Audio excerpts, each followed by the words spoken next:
Pero makikita mo sa mega wala. Mega mama. Okay siya. Okay. So, bakit gusto mong gusto mo ma-impress siya sa'yo? Gusto mong mag-realize na kung gano'ng kaganda yung sinayang niya? Sorry,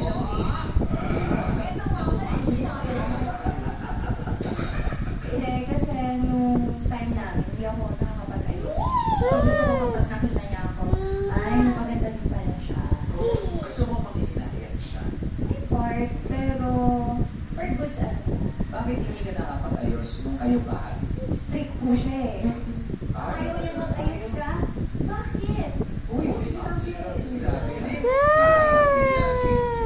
Hindi naman. Pero saan to ba yung opinion? Saan no? Hindi ko lang ata yun. Di mo maliit yung talikikip. Ang baba lang talaga ng puso niya. Yung puso niya, ang baba ko talaga ng puso niya. Pero sabi niya, oversize na yun.